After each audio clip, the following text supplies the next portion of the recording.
Yeah, no, it's really good. There is, isn't there?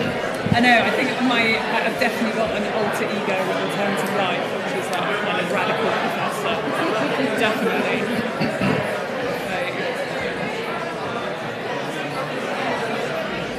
So. Good luck, David. Thank you very much. We'll be here cheering you on. Got to be new device.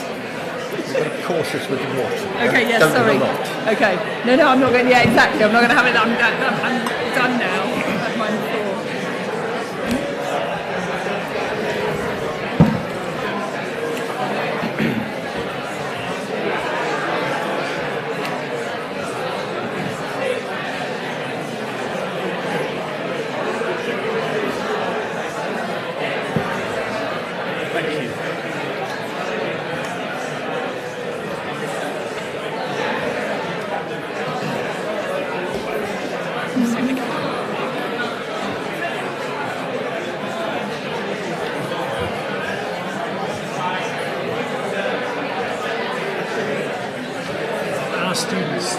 These people in the front row are some of our students who David is teaching on Friday. Oh, really? Some of the people you're teaching are in the front row. Oh, is that right? What were you teaching them?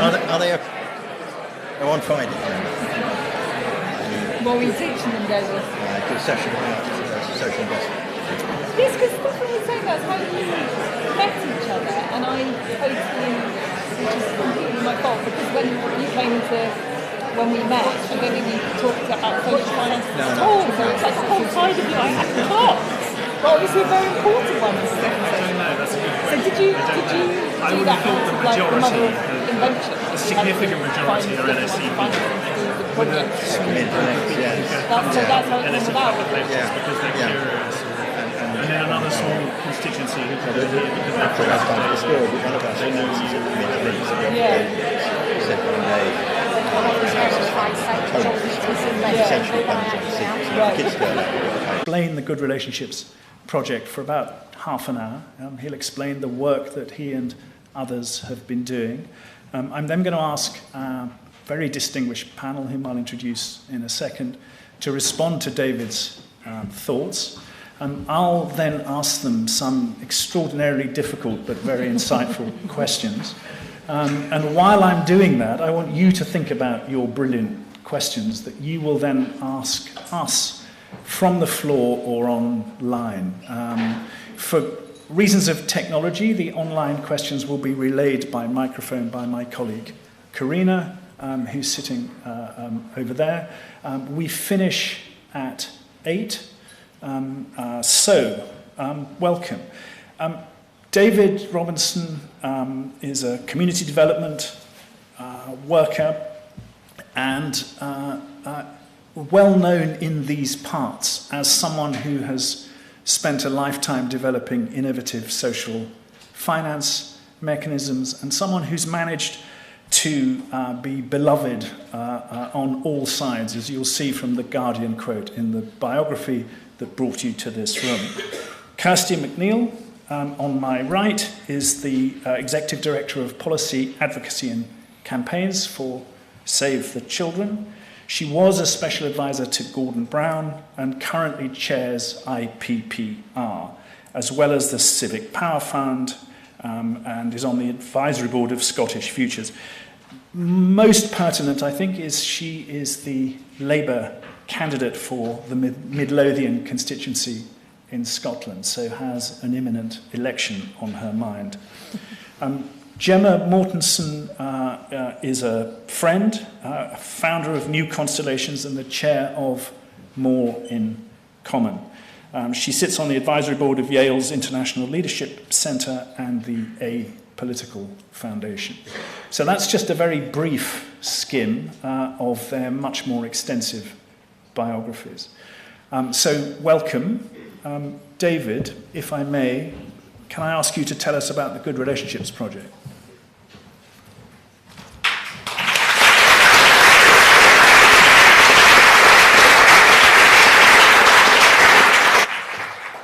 Thank you very much, Stefan, and thank you for having me back. And good evening to everybody in the room, and also everybody who's joining us online this evening. It's wonderful to have you all with us for this conversation. And happy Halloween. I am particularly grateful to those of you who have given up opportunities to be terrorising the neighbourhood this evening. So thank you especially for joining us tonight. I've been thinking, Stefan, about why Halloween has become such a hot ticket, and I hadn't realised this until we started to promote this event this evening. And I guess it's fun, it's permission to be scary, it's also something that we do together.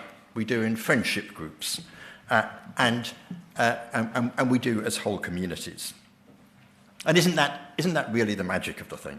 We are social animals. Randomly terrorising the neighbours on your own would be nowhere near so much fun. Bob Waldinger leads the Harvard study on adult development.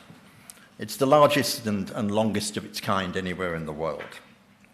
He says, to say that human beings require warm relationships is no touchy-feely idea. It is hard fact.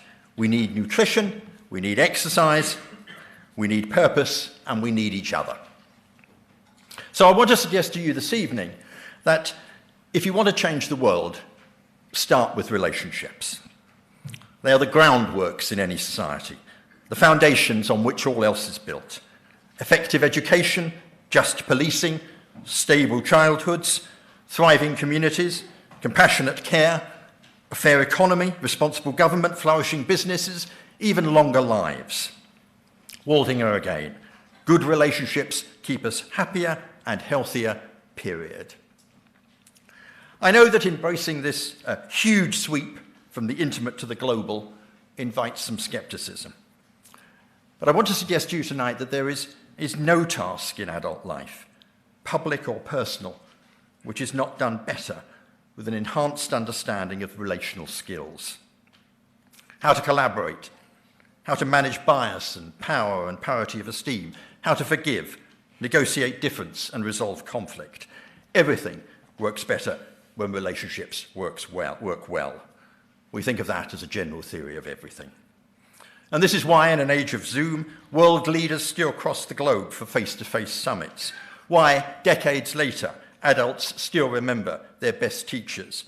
And why a study of 2,835 cancer patients found that those with a network of good relationships were 4 times more likely to survive than those without. Everything works better. And of course, the opposite is also true. US Surgeon General Vivek Murthy attracted headlines earlier this year when he said loneliness increases the risk of premature death by almost 30%. This shouldn't be new news. 12 years ago, Julianne Holt-Lunstad looked at 148 studies looking at mortality rates across all age groups, genders and ethnicities.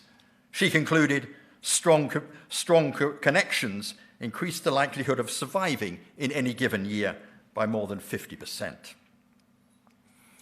Shadow Health Secretary a few weeks ago, Wes Streeting, told the Labour Party conference that there can be no solution to the crisis in the NHS without a plan for social care. He's right, of course, but there can be no effective plan for either without understanding these kinds of numbers. 6% of UK adults are chronically lonely. That's 2.5 million people who are more likely to get sick than the rest of the population and less likely to have the support they need to recover at home. It is good relationships in the community that can reduce admissions, speed up discharge, and support sustainable social care. And in small projects outside the mainstream, that future has already arrived. In Frome, for instance, where targeted work on building social networks has reduced hospital admissions by 14% at a time when numbers elsewhere were increasing, and it cut costs. We cannot afford an approach to public policy that continues to marginalise the evidence and is blind to human nature. Relationships matter in every corner of our lives. But if putting them first is common sense, it isn't common practice. Practitioners who do it like the team in Frome, organisations that work at it, like Barking and Dagenham Council, politicians who get it, like Jacinda Ardern, who told the UN, if I could distill down what I really want, it is simple, and it is this, it is kindness. These are still the exceptions in their field, largely one-place or one-term wonders, who, for all the good that they do, have yet to change the soul of the system that they inhabit. Their work is often transitory, fragile, adjacent, even maverick. Meanwhile, mainstream currents from local to the global still flow very largely in a different direction. We see systems and services becoming less human, bigger, more remote. Organisational protocols and management structures redesigned to customise, not to humanise. Every interaction driven online. High streets, neighbourhoods and public services hollowed out with cash points and self-service checkouts and appointments on Zoom. None of these things are individually life-changing, but together and without offset, they chip away at our points of connection and shrink us into insularity. This is not the inevitable consequence of the technology.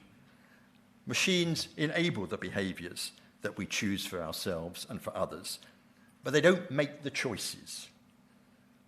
We work with a lot of people in big organisations who tell us about the management controls, the compliance regimes, the leaders with an almost visceral resistance to words like kindness and love.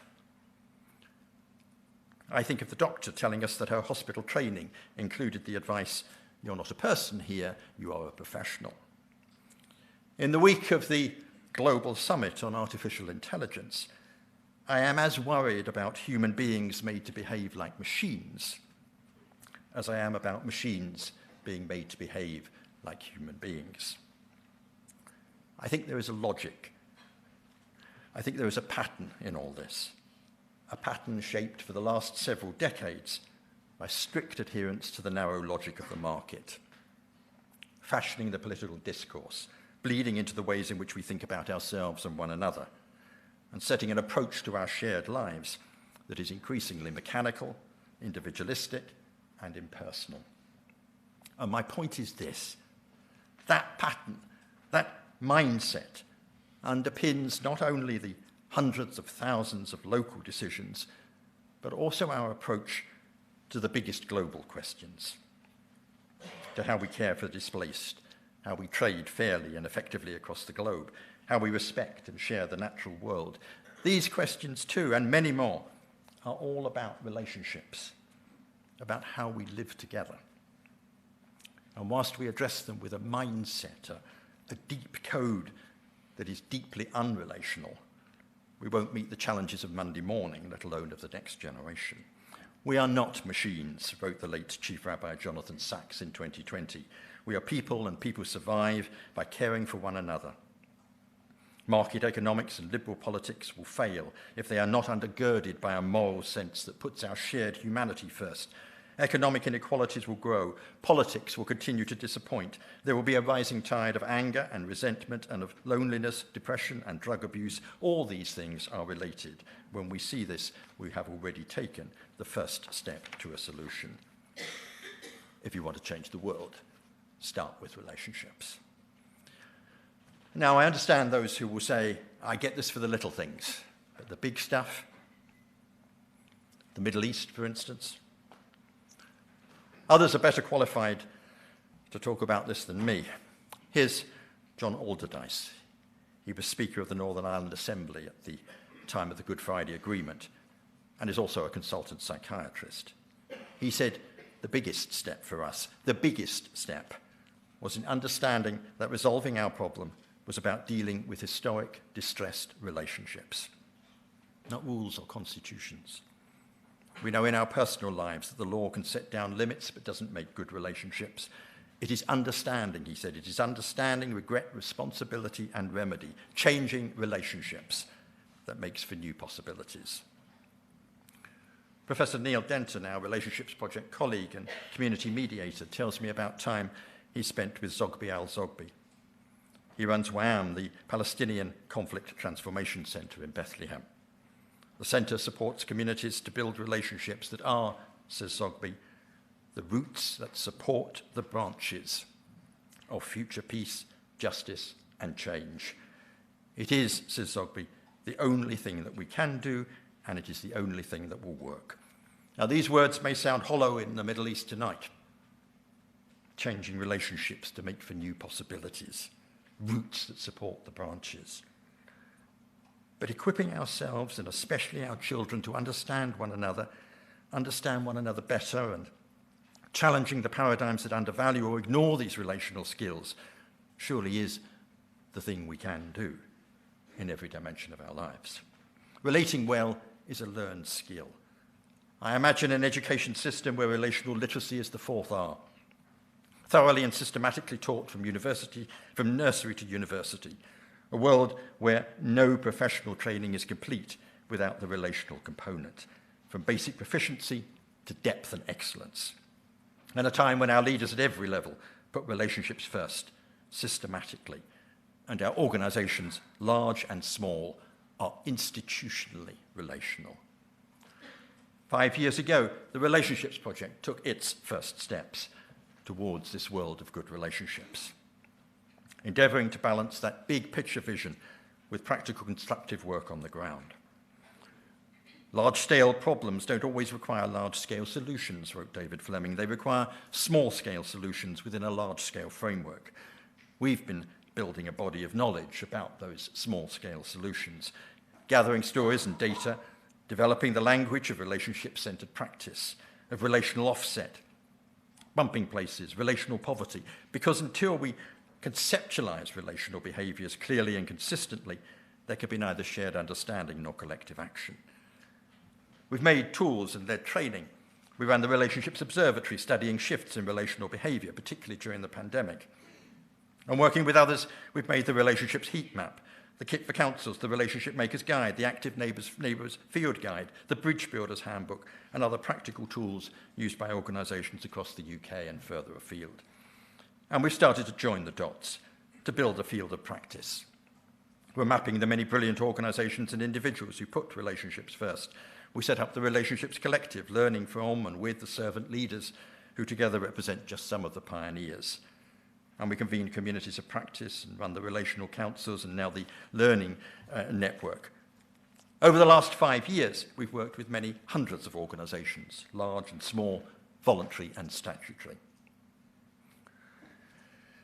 A mutually supportive, still small, but rapidly growing and ultimately regenerative field is gathering strength, but it is also facing obstacles, two in particular. First, what we call the frilly fallacy. The leaders who say, I get the relationships are important, but my top priority is ... something else. Exam results, for instance, or school attendance rates. With respect, no. Because you won't get any of those outcomes unless relationships are good. Child to child, child to teacher, teacher to family. The order is everything. Putting relationships first is everything. An approach that we see repeatedly vindicated, even in the toughest circumstances, perhaps especially in the toughest circumstances. Daniel Aldridge studies the impact of disasters. Following the Japanese tsunami in 2011, he found that the strength of social capital was more significant in determining the level of fatalities than the height of the sea wall. The social infrastructure, even more important than the physical. A startling finding at first glance. But then, these are communities who notice one another, who know who's least likely to hear an alarm, who needs help to leave home, whose transport or shelter on high ground. It's obvious, really. Just as it is obvious that it would be those same communities that recovered and rebuilt first and most effectively. Both findings emerge repeatedly from disasters around the world. Writing most recently about the August fires in Hawaii, Aldrich concludes, these consistent findings should drive home to policymakers everywhere the critical importance of close ties. Relationships first, the fundamentals, not the frillies. And the second obstacle, the crunch, the capacity crunch. I don't have time for this, people say. Repeatedly, we hear of systems and practitioners petrified by well-intentioned, often piecemeal additions to their day, demanding more time on something other than personal connection. Dr. Gillian Sandstrom, director of the Sussex University Centre on Kindness, says we want from our services and those who provide them competence and warmth. What we get, says Alec Fox, CEO of the Mayday Trust, is hostages to a system. We need to declutter, says Dr. Claire Gerarda, president of the Royal College of GPs, to empower staff to remove the clutter that has accumulated in the space between the doctor and the patient. And there is recent precedent for doing this in many fields. In our Relationships Observatory, we found countless examples in lockdown where rules were trimmed and relationships trusted. Trusted. That, too often, is the missing piece. Paul Morrison, with us tonight, led the Government Homes for Ukraine programme. He told our community of practice that this swift and effective response to crisis was built on trust, trusting councils and community partners, real, strong, reciprocal relationships. Not, as Paul acknowledged, the usual approach for government, but the only one that could work, just as it had done repeatedly in the pandemic. Trusting, decluttering, focusing on relationships with all the messy differences is not without risk. But how much better would it be to get the most effective behaviours wrong every now and then than to get the least effective behaviours right over and over again? Learning from all our work over the last 5 years, the Relationships Project is now embarking on a new 5-year programme with 3 intentions. First, to continue to develop our collective understanding. We're developing the interdisciplinary learning network with, so far, over 100 academics and researchers from more than 40 academic institutions. The network will help to build confidence within the academic world, share learning, develop collaborative lines of inquiry, and establish the wider credibility that comes from rigorous study. Ultimately, we envisage university hubs driving up the breadth, depth, and profile of relational practice. Our second intention, to unlock connections. We're building a patchwork of practitioner communities, serving and connecting the people who are putting relationships first. Some are subject-specific, our Relational Councils Network, for instance. Others cut across specialisms and topic areas. All are igniting, in the Fleming phrase I used earlier, small-scale solutions within a large-scale framework. Our third intention, to embed relational practice. Margaret Thatcher changed Britain with a vision of a property-owning democracy, saying, economics is the means, the end is to change the soul. Focusing on relationships between people rather than between people and the state or people and the market is a big soul-changing idea. Effectively, a third era in post-war Britain. But whilst practice may be growing, too much is still below the radar. Changing the soul of systems and of organisations, embedding these approaches, is our long-term goal. We're setting out plans for the Relationships Academy, working initially with 5 cohorts from different fields, supporting future leaders as they develop the mindsets, the skills, and the processes to become exponents and enablers of relationship-centred practice. One cohort, for instance, will be prospective MPs, working not just with the next term government, but with next generation government. To provide content for the Academy and access to all our resources for the wider field, we're also building a pattern library, weaving together all our resources and tools. Our mission across these 3 intentions is not to invent, but to understand, establishing the Relationships Learning Network, to connect, building the patchwork of practitioner communities, and to embed, developing the Relationships Academy for future leaders. Our method, of course, is relational. We have a tiny team and work largely with associates and partners. If you would like to play any part in that, we would love to talk to you. If not this evening, then do please message and we will follow up afterwards. And these are enticing developments, I think. But my 3 a.m. question to self is, are they realistic? I can really only answer that like this. I've spent all my working life with people in difficult circumstances. I've seen how many problems are caused or exacerbated by broken or inadequate relationships. and also how repairing relationships or building new ones has the power to change lives. I look at other organisations and other people doing transformational work. Almost always, relational practice is at the heart of the model. So I come here with people in my mind, lives that were changed and lives that weren't. And I have no time at all for pretty ideas without utility. But I'm also impatient with counsels of despair and the politics of low expectations. Hope is a discipline, a practice, wrote Marianne Kaber, and practice makes progress. During the pandemic, we practiced and we progressed, noting one another, connecting differently. 9 million people voluntarily caring for one another, almost 40% having done little or nothing before.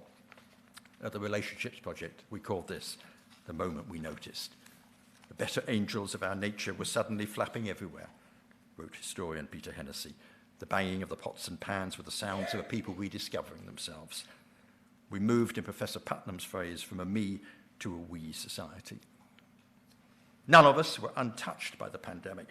The only question is whether we are open to the learning, and willing to embrace the behavioural evolution that it prefigured, or whether we retreat to the old ways, knowing them to be inadequate. The opportunity, says Professor Hennessy, is still there for the taking. I think so too. And I also agree with Dr.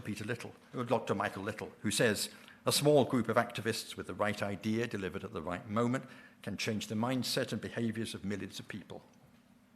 He cites the development of Wikipedia. 2 moral agents, Jimmy Wales and Larry Sanger, had 2 ideas and 2 principles. They now have 115,000 active editors, producing 6.5 million articles, accessed more than 250 million times every day. Michael calls this social contagion. We too have the moral agents and an expanding base. Also proof of concept. Many exemplars and pressing crises, all the seeds of a positive contagion and the conditions for spread. Together with others, led by many, this journey has begun. And I'm almost done for the evening, but I want to end with a memory from the start of my career. I was trying to build support for what became Community Links, the organisation I talked about in the first lecture, and that was my mothership for decades to come. I was working in a children's home, and I met Patrick, a particularly troubled young man. We struck up a rapport that he didn't really have with the older staff. And towards the end of my time there, we were sitting together at the end of the garden. It was a hot night in July. The younger children had all gone to bed, almost dark. And I was about to leave at the end of the week, and I decided I would tell him what I was trying to do with Community Links, and I would be going at the end of the week. And I've told him all about this. I was full of enthusiasm and I guess of a careless insensitivity. And I can see him now. He stands, he walks back up the garden, he stops at the back door, he turns round, he's lit by the bright lights of the kitchen behind me, and he shouts down the garden, "I wish I'd never fucking met you, Dave. Then I'd have never had to fucking say goodbye." And he didn't. For the rest of that week, he walked out of the room when I walked in, and whenever I went back to the home thereafter, he did the same thing. Some years later, I bumped into the family social worker on Stratford Station. She told me that Patrick took his own life 3 days before his 17th birthday. Now, I'm not suggesting this evening that he took those pills because of me. I was far too insignificant for that. But if I wasn't part of the problem, then nor was I, as I had once fondly imagined, part of the solution. I was just one more passing ship in Patrick's short, dark night, and none of us laid anchor. I've made many mistakes since then, but I didn't repeat that one. I stayed at Community Links for 40-odd years.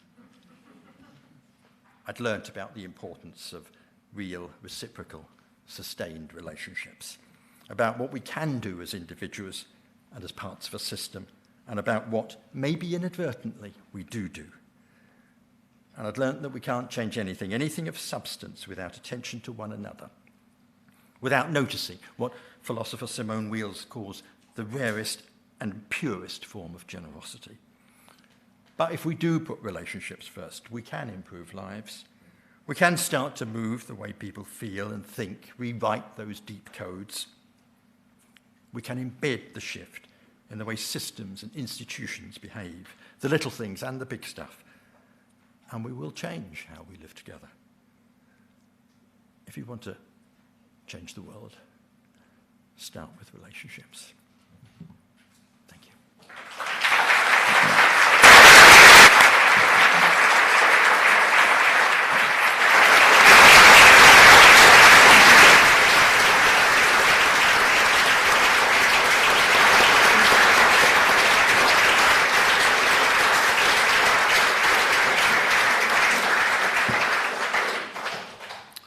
Thank you, David.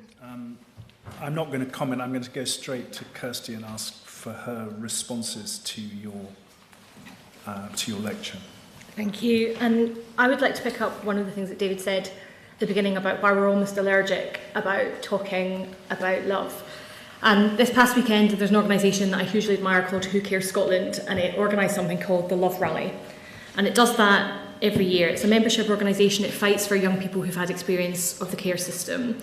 Their strapline is they want a lifetime of equality, respect and love for all care experienced people. And this rally that they do is a march to advance the idea that there's such a thing as a human right to love.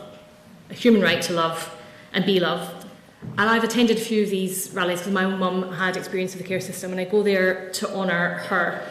Last year, I experienced something that I'll never ever forget, which is I was marching behind a young woman who was holding up a sign that she'd made, and it said, "I got restrained more than cuddled in care." That has consequences. And tonight I just want to sit with the consequences for her, for the person doing the restraining, and for all of us. So if we begin with her, obviously the most important person at the centre of that story is the young woman. And what she had experienced was a sense that the state had told her, our only obligation to you is to keep you alive and to make sure that you don't present a danger to yourself or to anyone else. She felt she'd been told that by the state and therefore by all of us. She did not feel that she had been told by the care system, the clue is in the name. She didn't feel that she'd been told by the care system, you are unique, you are utterly irreplaceable, your life is of infinite value, and we want to share it with you. And these kind of problems are most acute in the care system, but of course they're not restricted to it. So today, 1 in 4 people, young people, aged 17 to 19, has a mental health problem. That's gone up, massive spike from 1 in 10 just in 2017, 6 years ago. Now just under 1 in 10 young people say they feel lonely, often or always, the highest number of any age group. It is unconscionable to me that we would allow a generation of young people to feel so afraid and so alone. And that's what happens when we don't recognise that there's a human right to love. All of this breaks my heart. But do you know who else's heart it probably broke? The person doing the restraining. And so I want to reflect on them for a moment too. So by day, as mentioned, I work in a humanitarian children's organisation, and anyone that works in one of those organisations know that you need to be on the lookout for something called moral injury. So moral injury occurs when you have no good options in front of you. You're in a high-stakes situation and everything you want to do kicks against your training and your values because you have no good options. So the term was originally conceived from people dealing with people suffering from it in the military, people who felt that their commanding officers or their civilian authorities had lied to them and made them go against their honour codes. And in the humanitarian sector, we most often identify it in people facing the so-called humanitarian dilemma. And the humanitarian dilemma is when you feel pulled by your training and the thing that brought you to your vocation, pulled between the obligation and responsibility you have to speak out and bear witness to what people are experiencing, and your equal and opposite obligation to stay in situ neutrally so that you can continue to deliver life-saving assistance on which people are depending. So I've been thinking about moral injury my entire career that I've been working in internationalism. But what shocked me was the number of people that I encounter now that I do more domestic community work, the number of people in the front line of our community organisations or our public services who are experiencing it too. And lots of you remember little Awab Ishaq, who died in a mouldy house, despite the fact that his health workers and health visitors had repeatedly sent letters saying that he was in grave danger and he might die, as in fact transpired.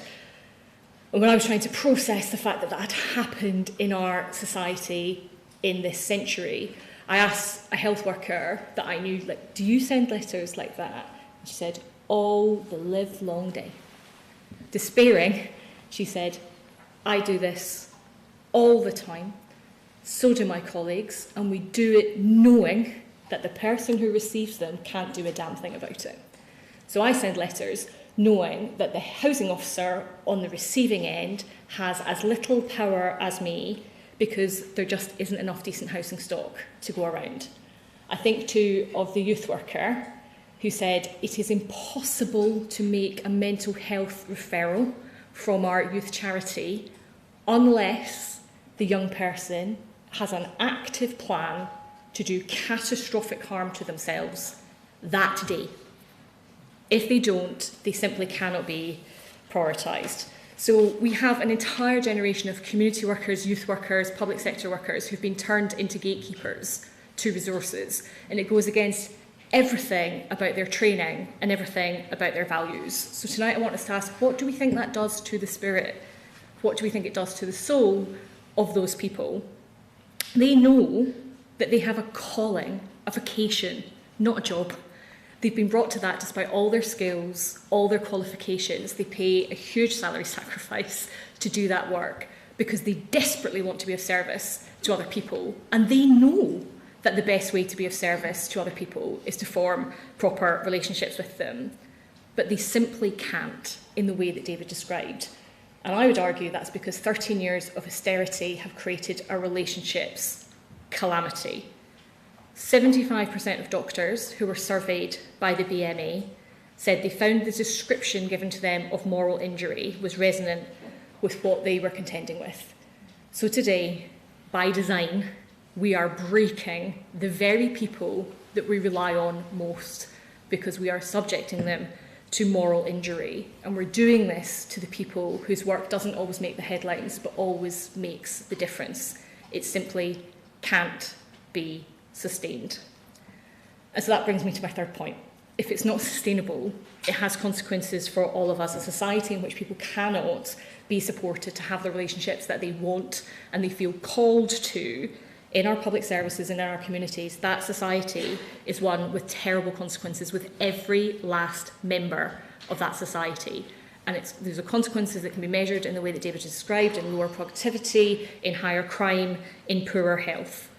But we know too, and this is why this is so enraging, we know too, not just the consequences of the absence of relationships, but what happens when they are present, because we see it in our charities, in our community groups, in our public services every day. We see it when there is a nursery worker who takes the extra time to help a child learn through play. We see it in the supermarket checkout worker who takes that extra moment because they know that the person in front of them is unlikely to be speaking to anyone else that day. And those people don't do it because they've been told to. Quite the reverse. They are often, as David described, doing it in spite of the incentives and the instructions that they're subject to. They do it just because they know instinctively it is both the right and the meaningful thing to be doing. So I want to leave you with one suggestion about how we might think about this differently.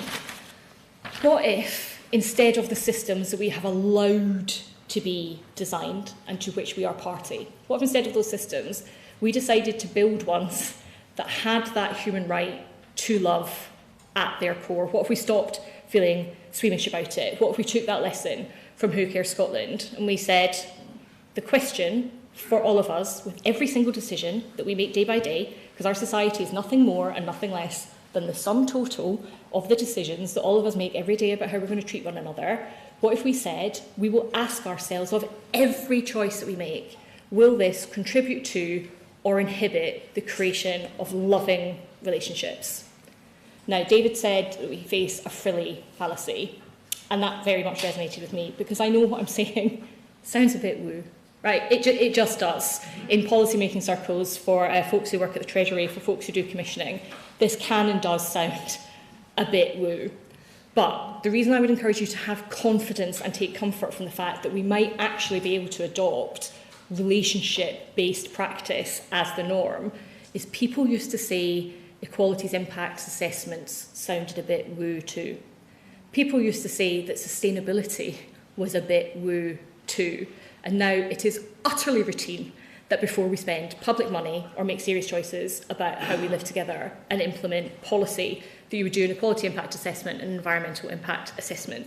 So I think we've got a great start in the way that David described the next 5-year strategy of the Relationships Project. I am wild in particular about the Relationships Academy and its willingness to work with future politicians. That is where we must start. However, my challenge tonight is that cannot be the end.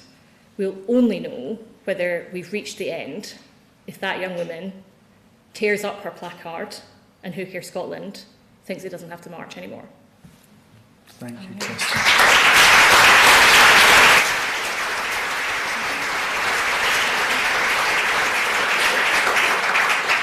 Gemma. Well, thank you both. I found both of your remarks very moving, and I wanted to just bring in 2 examples. One that came to mind when David you spoke, and it's very different to the one Kirsty mentioned. It's, I think, less hardcore, much more routine as a daily example, but I think points to what we're experiencing in terms of the displacement of the importance of relationships from how everything is being governed at the macro and the micro level. And then the other is just an example from some of the work I do in one of the organisations I'm involved in, which we came to because we decided that just as individuals we no longer wanted to accept the ways that we were told we had to live and work, and to discover for ourselves what it would be like if we did things from a place of love. So in terms of I live in Dartmoor. So that's one of the national parks of the UK. It's in Devon, and it's wild and remote. And it also, my colleague Lily, who's here today, said that when she came to see me, she said, it's like I live in a Postman Pat episode. So for anyone who doesn't know what Postman Pat is, and there's no reason why you should, he's a postman who goes around in I think Yorkshire village and knows absolutely everybody. And it's almost impossible to get anything done in the place where I live, because you walk out the door and within 100 metres you have said hello to 60% of the residents of the town, of all ages. And to give you a sense of this place, David, you mentioned that today was Halloween. It's also Samhain, which is the older pagan festival that preceded the kind of commercialist rampant chocolate fest that we now know. And we have a vicar, or had a vicar, in this town called Chagford on Dartmoor, Chagford, where such was he a master of relationships that he would obviously hold space for Christian worship, Christmas, Easter, etc. But he would also, on all of the pagan festivals, collect the non-Christian worshippers, the children, the adults, and he would congregate us around something to do with nature and help us mark the turning seasons of the year. And I've always found these unbelievably moving occasions in which people across the town, the small town, kind of came together to experience this together. It's also a place where, in the local swimming pool, we're very lucky we have an outdoor Lido which is fed by the river. It's Dartmoor, so these things are possible. And the blue plaque, like the ones that you see where famous people did something there, is made to a woman called Pam Pigeon, who is probably about, many generations Dartmoor, and she volunteered so many days of her life in this swimming pool that there is a blue plaque up to her. So this is a place where relationships run deep and they run thick, and it has been a very, very different experience for me coming into a place like that, having lived in London for many years. And it's also something that's at risk. So my kids go to the local primary school in the town, and in the summer they put on a play which is in I say amphitheatre because it's outside. Don't get any grandiose ideas of what this is, but it's got a very nice view, that was made by previous generations of parents at the school. At the end of the performance, the headmaster asked everyone who had themselves performed on that lawn to raise their hand. I cannot tell you the number of people who raised their hand, and some of those were 4 generations so they were seeing their great-grandchildren perform on a stage, on a piece of lawn that had been made by the community in years past, that they themselves had performed on. Now, that same school within the last year has been made part of an academy chain. And now, instead of actually relationships, what is starting to dictate is efficiency and cost saving, because the years of austerity that Kirsty have mentioned are hitting everywhere. And we are now in a situation where that the school shares a headmistress, a head person, with 2 other schools, where they sacked or moved the school administrator, so there's no one to answer, no one at the school gates anymore. And you had memories of parents who used to go into the school classrooms with their children, knew all of the teachers. When this woman, Elaine, amazing woman, left, I kid you not, 80% of the parents that morning were in floods of tears, as was she. And what we talked about in parents when we were ruminating on the consequences of Elaine being moved on in the name of efficiency was the Elaine ripple effect. Because when you went to drop your kids off, you were a bit sheepish and late, and you saw Elaine smiled at you and she made your day better. And as a consequence of that, how you then interacted 4 or 5 or 6 times in a small community had a huge cascade effect. And it made that kind of community possible. It made a community possible where you did look after each other's kids, where you fed anyone who knocks on your door, where if there's an elderly person who looks after your house, it's your responsibility to help them sort that out. And that's going. And one of the questions that I would ask you, David, is, I think it's incredibly laudable, everything, and necessary, vital, indispensable, everything that the Relationship Project is being set up to do and deliver. And I also ask the question, is it possible to do this by positive propositional work when the system, which has had its soul sucked out, has become such that it is now incapable of valuing or creating the incentives that do allow space for this kind of relational work that you have talked to and Kirsty has talked to. And I actually think there needs to be almost like a pincer movement strategy here, one of which is to do that positive work, and the other is to keep taking on what our market economy has been debased to.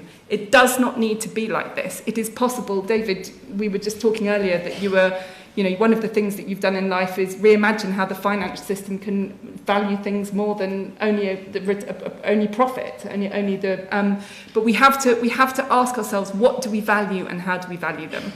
And then the final thing that I just wanted to remark was, in New Constellations, we set that up, as I say, to be able to operate from a place of love. And Lily, who's my colleague in the audience, will do that to the extent of handwritten notes to people. I mean, like the extent of kind of TLC towards each person is immense, because what we found when people who are so different from each other come into a process that enables them to ask really hard questions about, what is this time that we're living through? What would it look like if society was rooted in a very different set of values?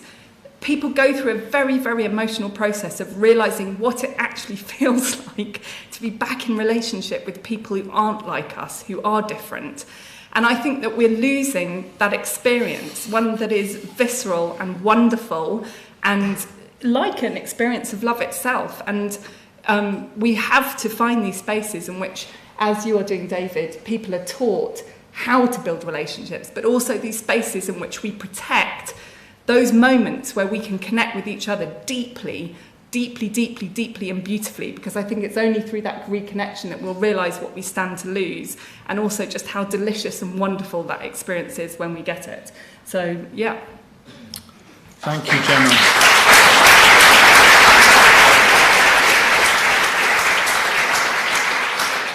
Thank you, Gemma. David, Gemma had a question in there about one paragraph up from the end about whether you need to connect the kind of propositional positive work that you do with something which I guess sounded to me more radical and more political, and whether both of those things need to happen. Do you want to answer that one first, and then I'm going to come back to you with a frilly fallacy question? Yes, I think we need to have a go at this from all angles, don't we? It's a big job. I would pick up the point you made, Gemma, about efficiency, and I think the bit we've particularly got to challenge is that those kind of market solutions are even efficient. And I would suggest that what Elaine was doing in the school and the impact she was having on that wider community was in fact far more efficient. She was getting far more efficient results from that than might be achieved now. And I think we mustn't be afraid of judging this agenda against the usual ways in which we judge outcomes. We must be prepared to say the school can achieve good education results. We can reduce antisocial behaviour. We can do all these other things we want to do in this community in a different way, and we can do it better. And I think that's the bit that we've really got to challenge as vigorously as we possibly can. So. Okay. So on that theme, I have a question. And while I'm asking the question and it's being answered, start thinking about your questions. I guess it's a kind of frilly fallacy question. And I don't want to be cast in the role of skeptic here, because I completely endorse and believe what you've been saying. But one of the things that we know about relationships is they also manifest as bad relationships. And one of the things we've done in this financialized, marketized, contractualized economy is shore up the risk against bad relationships by having things like contracts. Okay, because relationships go wrong. And the only thing worse than not having one is having one that goes wrong if you don't have a contract underpinning it. So I guess my question is, what do you do with that kind of paradox? Or perhaps you want to argue it isn't one. And I'm going to want all of you to have a go on this one. David first, and then Kirsty, and then Gemma. Well, I think a couple of things, Stephen. I would certainly say that everything I'm talking about this evening, when I frequently use the word relationships, when what I'm actually talking about, of course, is good relationships. I absolutely accept that some relationships are bad relationships and toxic relationships. So we're talking about good relationships here. And I'm certainly not suggesting that relationships are more important than anything else. What I am suggesting is that they are the basis on which we achieve and which we do everything else. An idea that we put relationships first. So, of course, we need other things in place as well. There is a place like contracts. There's a place for transactions. But relationships first is the key thing I'm emphasising here, because we build everything else on top of that. Kirsty. So I wonder if, and Brendan and I were talking about this earlier, I sort of feel that societally we are in the midst of a transition, and transitions are always agony, and they always involve reversals as well as attempts at progress. And I wonder if we're not in a binary where everything is either relational and assumed that it needs no navigation and no framework, or contractual. I think we might be moving to a world where there is greater collective accountability for behaviours, and they're not just assumed, relationships are not just assumed to be between two people, but are assumed to be held in common and in trust for all of us. So I hope and feel that we're sort of on the brink of a stronger sense of power is not best regulated contractually, it's best regulated by being dispersed. And the more that we can kind of break down hierarchies and have people feel free to challenge and, I'd say, to hold everyone to account for the best of themselves and not the worst of themselves. I think there might be another leg to that stool beyond relationships and contracts, which is a sense of power held in common. Gemma?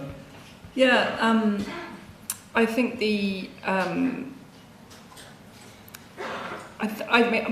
this feels very personal because when we moved to Devon, we actually met. We're doing a big house project, and we actually came across people who don't use contracts for house projects. Such is the thick web of social relationships there that the bond of trust is a better guarantee than a contract. I appreciate that as a very freakishly unusual situation, and yet it exists. And I think that one of the things that we're seeing that I think people are reacting against in terms of a workplace that they want to work in, or a school that they want to send their kids to, or any kind of the systems, a healthcare system, is that We have become so risk averse, management has become so risk averse that there are so many layers in place that are there to take away the risk of a bad relationship eventuating, that I think we have suffocated and stifles people's ability or freedom of manoeuvre to actually create the good ones. Especially in governance of public benefit organisations. Yeah. And that has to be unpicked. It has to be unpicked. Okay, it is time to hear your brilliant questions. I think there is a red t-shirted microphone person within reasonably close proximity. I'm going to start with Karen up there and then move my way around the room. So I don't forget, I'll try not to forget you, those of you who have your hands up. You don't have to keep them up. Thank you very much. A really, really fascinating lecture. 1,000 questions. I will stick to one.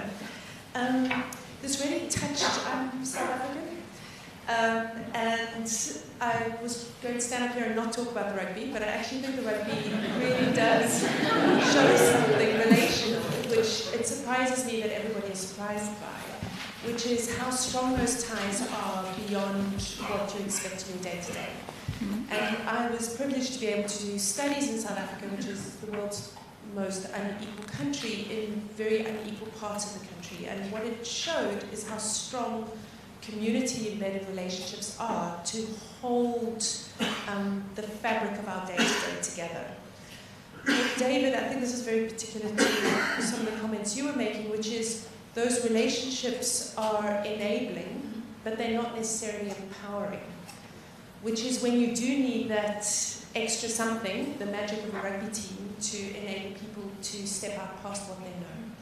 And I'd be very curious to hear a bit more from you as to what you think about that as a concept, that relationships are enabling but not necessarily empowering, unless we can encourage people to step outside of what they know. Thank you. David.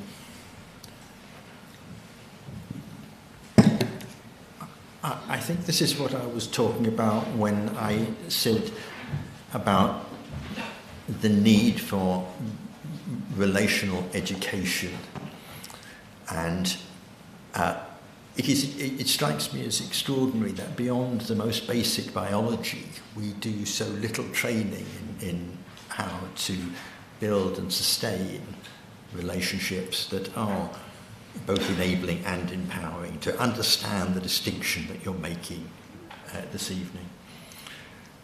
And I absolutely agree that thinking about the power dynamics in any given relationship, when we talk about the relationship between teacher and child or doctor and patient, there's clearly an imbalance of power. But those relationships can still be reciprocal if they are constructed thoughtfully and carefully.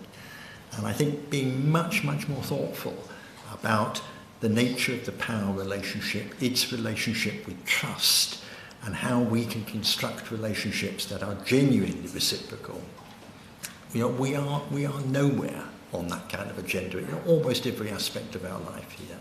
I absolutely agree with the point that you're making. I think we could be doing far more on those there and achieving far more as a result of that if our understanding was more sophisticated. And that's what takes me back to thinking about education throughout the education system, but also very specific training, every kind of professional training, and that's what we want to think about in the work of the Relationships Academy, thinking about how we work with leaders, but leaders in every walk of life. So they may be in the middle of an organisation. They may apparently be on the front line of an organisation. There are people who are leading the thinking, leading the development, and adopting a much more sophisticated understanding about how we think about our relationships. Thank you. I'm going to go first here and then 5 rows back on the right-hand side, and then I'm going to go to the middle bank. Hi, thanks. Well, thank you all of you for that sort of really rich and fascinating evening so far. I guess, so one question and one very quick challenge. The question first was, it seemed that all of you actually referred to, in your remarks, around centering this discussion on a advanced capitalist economy or elements to do with the way we're living now, particularly in the West. And I wonder, do you think there are examples from elsewhere in the world, either in place or time, where we were able to put relationships more at the forefront of our decision making? And if so, how can we learn from that? And then my very brief challenge to Gemma was, I love your story from Devon and someone who grew up in the West Country. That resonates with me to some extent. But my challenge is, I think actually day-to-day life in London, and now as a proud Londoner, is much more, or it's equally about good relationships, by the fact that there's 10 million of us that day by day basically get on really, really well. And despite our annoyances with each other, most of the time, most people get on well. And I just want to challenge this idea that a good relationship means knowing your neighbours, and because some of us enjoy the anonymity and the chance to interact with lots of different people. And so I just wanted to bring that up. We don't all want to live like Postman Pat. Okay, so who wants to take the Bhutan or somewhere else question? Kirsty. Well, actually, the final thing you said really resonates with me, because I come back quite a lot. As you might imagine, my job involves staring into the abyss a lot, right? Because I look at the worst, right? But I by day look at the worst things that people do to each other around the world. And the thing I keep coming back to is Desmond Tutu said in his book, actually you should be very invigorated when you see bad news. And the reason he said is because it's on the news because it's unusual. It is literally news when people harm each other, because actually not just millions of Londoners but billions of people around the world make it through every single day without harming each other or causing unnecessary suffering. And that's actually something to celebrate and to reflect on and to hold on to in these terribly, terribly difficult times. So I agree with you that actually we might be able to look at Bhutan, or we might be able to look at Froome or some of the other examples that David's made, but we might actually just be able to look around our own life every day. Great answer. Gemma. So I think, the answer to your first question is yes, for sure, many across many periods of time in many places, and that's yes. Your second, I agree with you. I've loved the anonymity of London, and I'm not sure I want to live in, Postman Pat either. I think in what you're saying also is the fact that why do we like anonymity? Because close relationships that you can't escape are difficult. And we've all been there. We all know what that's like. There is I feel in your I feel in your remark, you too have had experience of this. There is an upside and there is a downside. And I think with, the reason why we've both, I think all responding to the idea of an academy is this stuff does have to be taught. I think it is not easy to the processes we run, which are taking people through very, very deep periods of questioning about really big stuff. It is not easy to do that with people who see the world very differently to you. And I think this stuff needs to be taught and it needs to be held.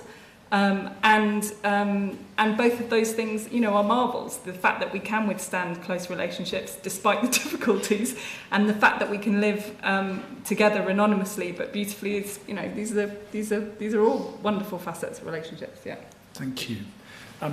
There's 5 rows back on the right-hand bank of chairs. Thanks. So I'm someone who does very, very relational work, and this is, to some extent, a musing that I have for myself a lot of the time, which, ultimately all of our relationships are mediated through our culture and what we frame as good communication, good emotional intelligence, being a person who is desirable to be around. That's also linked to systematic and structural oppression in a very profound way. Even things like being conventionally attractive mean you are more likely to earn more money, you are likely to live longer, because people want you around, and all of that. So my question is really, how can we centre relationships and relational work more in a way that unpicks that and opens it up, rather than entrenching that privilege and that oppression?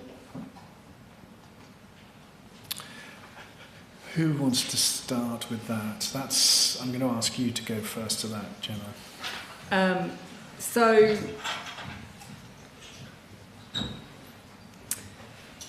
I think to go. I think it's a good question, and I can only speak to it through how I've observed groups working together, and I'm sure you will have. I'd be interested to hear what your answer to your own question is as well. To be honest, because you obviously have a lot of experience in that it's coming from, but. In the groups that we've worked with, where there are people who are very, very different from each other, so some people hold what we would call kind of established positions of power, and some people are powerless in a conventional sense. And I personally have seen people go through a process where a sense of hierarchy becomes dissolved because the nature of the conversation is being had is of a different type and of a different nature than people are allowed to have in conventional workplaces or in conventional encounters with each other. And what emerges from that is often actually a subversion or reversion of what a conventional hierarchy would be, if that makes sense. Actually the people who become those who are listened to or deferred to or become, in a way, the wise elders, I don't mean in an age or a generational way, it's a subversion of what you would normally see in a kind of conventional power differentiated situation. So I think, again, going back to this idea of the relationships academy, this is all the stuff that needs to be unpicked, because I think if we expect different kinds of relationships or a different feeling of relationality to emerge from doing things in the same way, in the same kinds of spaces, we're not going to get new patterns. Which is, I think, why this project is so important. Thank you, Gemma. I know there are lots of questions stacking up, but I'm going to go just briefly to the online community, people who aren't in the room. And Karina is going to read out a question that she has chosen from the many that are coming in online. So Jenny Dunn asks, these relational approaches of love, trust and solidarity are or have been in the past inherent in marginalised communities as a necessity for survival. How do we recognise this and support this as a way of relational working from the grassroots level? Well, I mean, I think these two questions are profoundly connected and really important, so thank you for asking them. My sort of historic sense of practice is like, you can't solve problems you can't name. So like even naming that our status quo is like profoundly unequal and absolutely riven and morally disfigured by oppressions and injustices is the starting point. So I think, both questioners like Gemma, I'd love to hear when you've seen systems being disrupted or replicated, right? Because there's only two options when you're faced with an unjust system. You can resist it or you can replicate it. And we have absolutely, in the way that second questioner has described, seen them resisted and dismantled and something better built in lots of spaces and lots of places over lots of times in the way that Gemma is described. But the first step has to be naming it and acknowledging it and not gaslighting people that it's not happening. So like bringing that into the room, I think, is incredibly important, and I'm grateful to both questioners for doing so. Okay, thank you. Could I just add one? Please. We absolutely wrestled with the questions the issues that Gemma raises. One of the things we've been trying to do with the Relationships Project is to avoid doing what all my life in the voluntary sector I have thought we did do, which was essentially we identify a problem, we draw up a sort of constitution for the organisation or the group that's going to tackle that problem. We apply to the lottery to get some money. We get a bit of money to employ 3 workers and buy a filing cabinet, and then we sort of put the frame around the problem that is that big. And we go out into the world and we do that thing, and we are a little bit irritated by other people who say they're doing that thing because we now own this thing.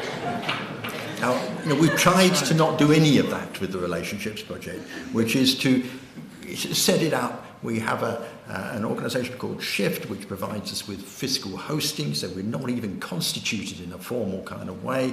We are really just a network of people, of associates and collaborators that are interested in these issues and trying to push forward on this agenda. And that is absolutely the way we intend to develop the Academy and everything else that we are talking about.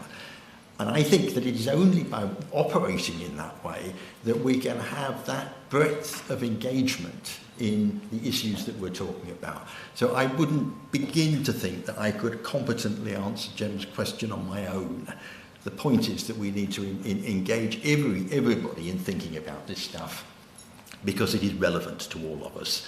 And we need, therefore, to be very, very careful about what is the kind of structural framework that we put it into. And that's really what we're trying to be thoughtful about. Still, after 5 years, we don't have an organisation around these things. We're beginning to develop and support the development of a field, support the development of a movement, but it's something we're in together. It's not something that is led by, I hate the phrase, not something led by social entrepreneurs. Heaven forbid. Thank you. Okay, first, I think about 4 rows in the middle bank, and then about 5 rows down in the middle bank, and then you're being very patient.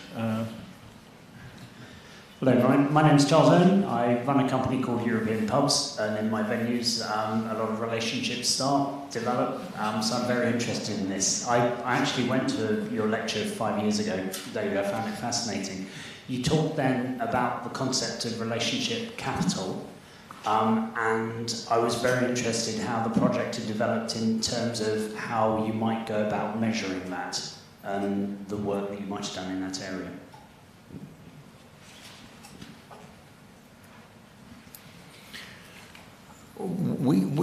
Our thinking about measurement is really there's an entire conversation to be had about this and an entire event about it, but thinking about it in 2 ways really.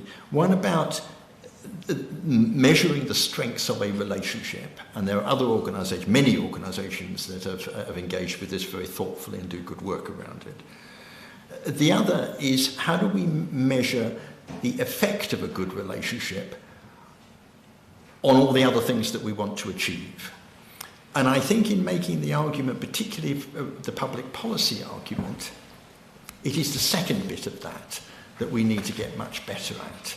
I think the work that, for instance, the GLA, I think there might be 1 or 2 people here from the GLA have done around measuring social capital. I think we've kind of got a handle on how to do that reasonably well. And the work I talked about, Daniel Aldrich, in measuring social capital in those areas which were affected by the tsunami.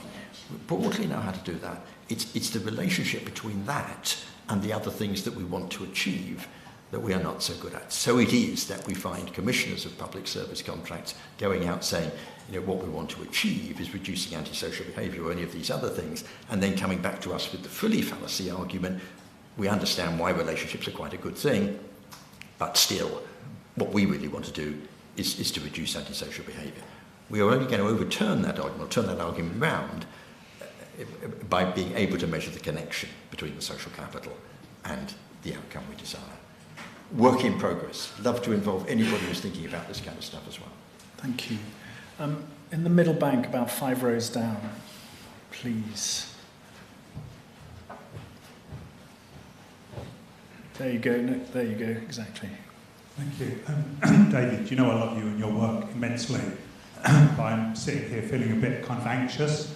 I'm feeling anxious for 2 reasons. Firstly, because hopefully Kirsty's going to go, well, hopefully she'll go into the political system, but one that is riven by people who hate people in other parties almost as much as they hate people in their own party who try and stop them getting to the top and to do what they want. But the real reason I'm feeling anxious about all this conversation is because when you speak to this beautiful but relatively small audience, Jordan Peterson is speaking to 15,000 people at the O2. And the relationships that Jordan Peterson is trying to develop is to tell you who to follow and who to hate. And I think unless we get the politics of relationships, of progress, of modernity, of beauty, of kindness and compassion right, those people are waiting for us to fail. And there's a lot of them, and they're incredibly well-resourced, and they're incredibly ambitious, and they're incredibly intent on building exactly the wrong kind of relationships. So I want some urgency to this, and I want some vitality to this, to do it at scale and at speed a lot faster. Kirsty. Yes, I'm pretty anxious too. And one of the experiences I had that really shaped my thinking about this was we went over to campaign for Hillary Clinton, right? And from this side of the pond, we were like, this guy is so angry and so obviously, from a character point of view, utterly disqualified from holding high office, and just it felt so negative. But interestingly, when we landed and started listening to speeches with American ears, it's like, no, this guy's actually telling people that things can be better and that things can be great again. And despite the fact that the politics were hateful, they were reflecting to people a profound sense of optimism about their future. And likewise, what Jordan Peterson does effectively is tell young men that they have agency and that they should have pride, and that they may feel utterly wrongly on the basis of all the data about the differences between men and women's experiences in the world and the kind of misogyny that restricts women's lives. He is saying to men, you're not wrong to think the thing that you think, you're not wrong to think you're hard done by, and I can show you a future where you're not hard done by.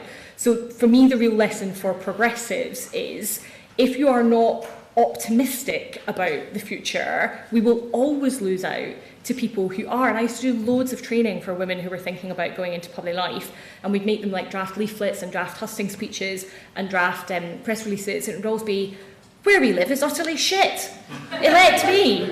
I was just like why would anyone pick as their representative somebody who's not full of pride and energy and hope and optimism about the community where they live? So progressives have really got into this habit of talking areas and people down and talking negatively about the future, not talking positively. So I think that's the real lesson. But I think you are 100% right, Neil, that the antidote to all of this is being in relationships with people such that they can even hear you. So the problem is progressives have often had the wrong story, but they've also not even been heard, because they're not in relationships with people such that people can get brought back from the brink. And actually, we know that one of the biggest drivers of extremism of all sorts, one of the biggest drivers of extremism in our society is loneliness. It's, you know, people join far-right political parties because they have barbecues and punk nights, and that's just what Hope Not Hate's data tells us, that places where people feel left behind and people who feel isolated are attracted to the far right because it gives them a sense of belonging. And if progressive movements are not giving people that sense of belonging, then our message, whether optimistic or pessimistic, won't even get heard. Okay, we're at the point now where we need to speed things up, because I want to come back to everyone on the panel and ask for them to make their final, as it were, call for action. But you've been very patient, so I'm going to ask you for a question. Then I'm going to get all of you who've had your hands up, and then mash all those questions together, but formulate the question as a question, not a comment. And then we'll see which ones we still have time to pick up. So go. I have loved ones in both Israel and Palestine now. 10 years ago, I spent 3 weeks in the desert in Jericho with an intentional community, a group of Palestinians and Israelis coming together and trying to live together in this space. It was work. It wasn't easy. Eating together, living together, praying together. There's a culmination of a moment where we're sitting on a campfire and a fighter jet flies over us. And to some people, this was a deep source of reassurance, because the fighter jet sound meant protection. For another group, it meant fear and terror. But because of the relationship building, we were able to hold hands and share tears over a shared recognition for safety. And that moment, for me, sparked a turning point in my life, where I saw the power of relationship building. So after that moment, as a school principal, and even as a father, although my 8-year-old still challenges me, the power of relationship is very strong. Gemma, you said how to value and create incentives for relationship work, and David, you said we need to challenge measures of efficiency. So what do new incentive structures and measures of efficiency look like when we look at relationship work? Which of you wants to take that? Gemma. Well, first of all, I commend the work that you did there, and that's a very beautiful story, and I think, rays of light in very dark times. Maybe one anecdotal story. So there was one of the towns that we worked in is called Barrow-in-Furness, which is in the northwest of the UK and is a very, very deprived place. And coming out of the group, there was a a man, a widower who had been mayor of the town, working class Barovian, and a young man who was represented the LGBTQ cohort of submarine workers across the country. They build all the nuclear submarines in Barrack. And at the end of this process, Tom had spoken very, very movingly about how he finally felt safe to live there. And John, as a much older man, had kind of had said, he had expressed his care and love for this younger man. And the audio of their experience was they took it into a council meeting. So it's on YouTube somewhere. A council meeting which was a very kind of, not an emotional place. And the reaction of the councillors, who were moved to tears hearing this group of people, different citizens from this town, said, maybe we should not be looking at the numbers of people served, quantities. Maybe we should be measuring things in terms of love. And so my reply to your question is, what does it literally look like to measure things in terms of love? I think we have to ask ourselves things that sound crazily woo. I think we need to, I really do, because if we're going to stop behaving like or becoming machines, we have to bravely, defiantly, courageously reconnect to our hearts and our souls and the things that make us human. And we have to ask, how does that become manifest in what we value? And that is how we have to start talking things down. I was going to ask everyone for a call to action at the end, and that sounds like you got in before the end. So remember that, everyone, right? The questions from people, I'm going to get as many as possible. First person in the middle of the middle bank on the end of the row, and then at the back in the middle, and then over there at the top. And I'm going to run all these questions together, and I'll try to remember them, and be as brief as you can, please. Further up, further up, further up. There, yeah. I'm going into work tomorrow, and I'm going to issue some notice to seek possession of a number of social tenants because they can't afford to pay the rent. I believe that's to do with the housing crisis and the economic crisis. Tell me how this relationship project can help me. Okay, good question. And the tenant himself. Right at the back, same bank.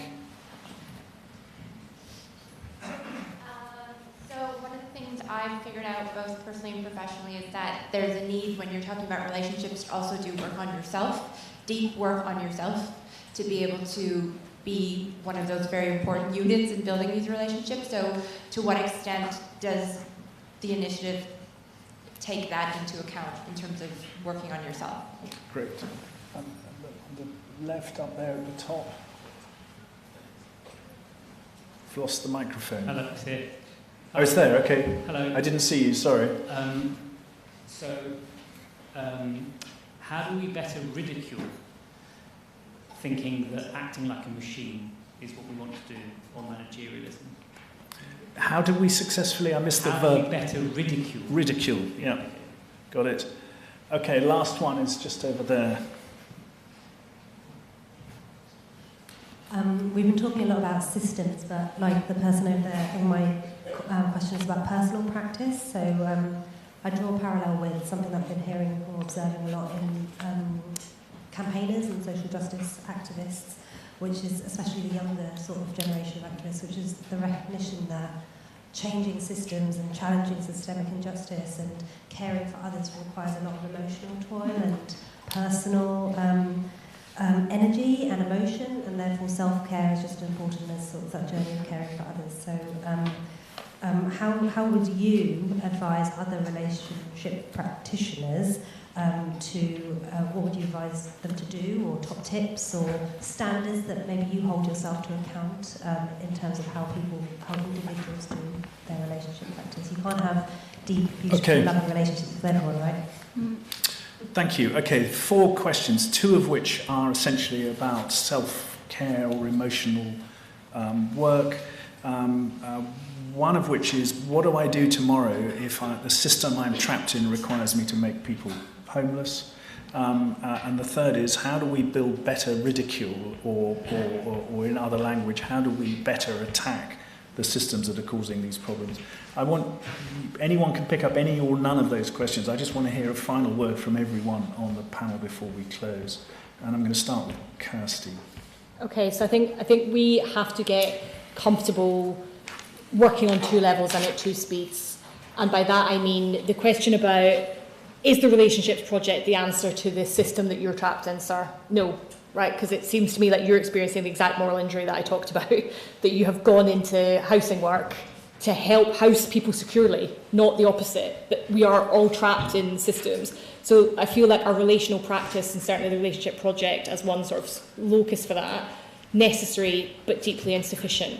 Right, politics is the answer to that, because politics is the process whereby we reallocate resources and power peacefully in our society, and that better politics will be built on relational practice, but as I say, it's necessary but insufficient. So I cry every single polling day, every single one without fail, and the reason I weep every single time is because what an extraordinary thing that we do, and going back to your remarks, sir, like we say to people we have never met and will never meet, I want to take your fate into my hands, and I'm going to put my fate into your hands, and together we're going to find a way to navigate this. And we're going to have huge resource transfers effected with the flick of a pencil, right? So that's just relationships scaled. So you have to participate in that and vote with your values if you want to have a different system that is properly resourced so that everyone can flourish.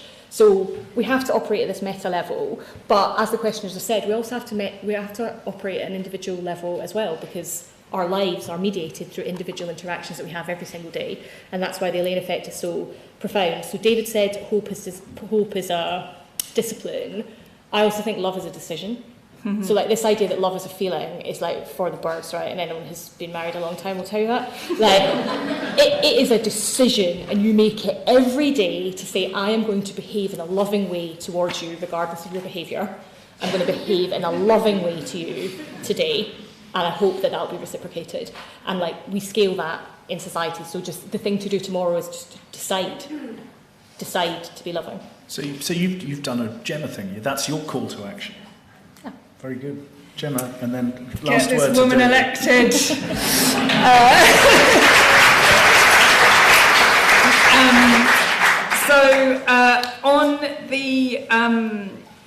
On the ridicule point, I think this is a very serious question, because so there's a very amazing man who I had the pleasure to meet once called Sergej Popovic, and he has written a very brilliant book. I think it's called How to Start a Revolution. It's something like that.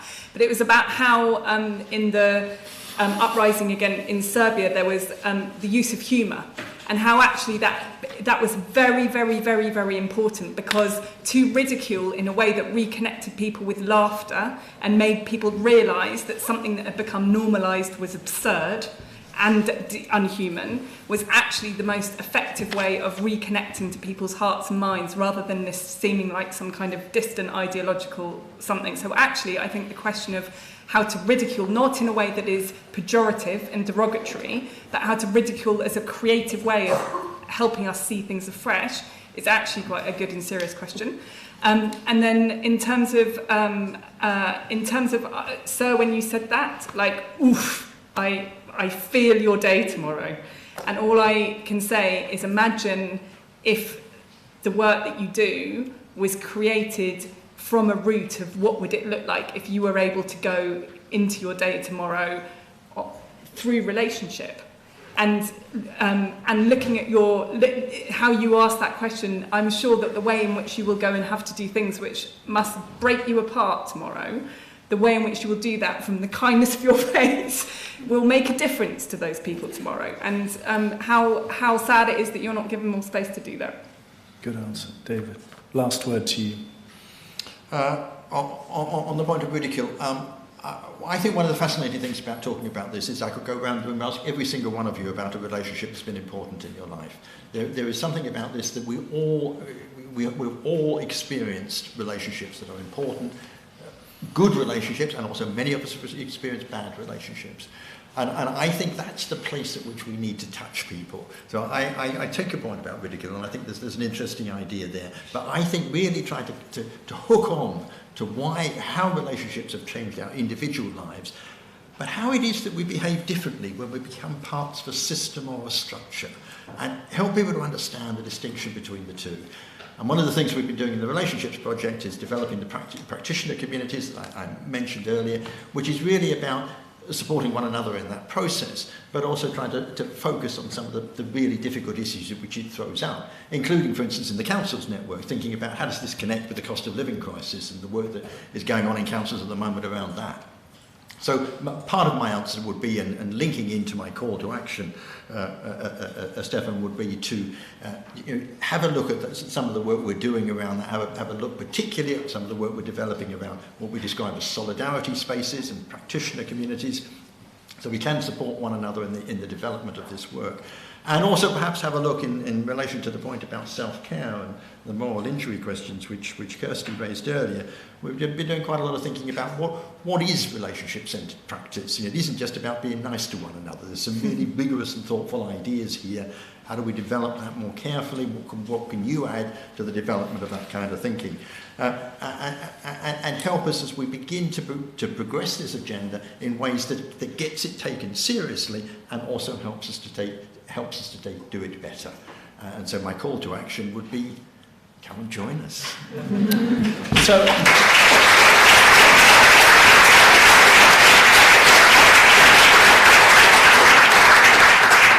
So the easiest bit of the job is to thank this amazing panel, to say that David should not wait 5 years before he does the next public lecture at the LSE, to thank my colleagues who organised this, to thank anyone wearing a red t-shirt and moving microphones around, to thank Karina for voicing the online people, to invite you to join the Relationship Project world and community, and to invite you to drinks outside this room now.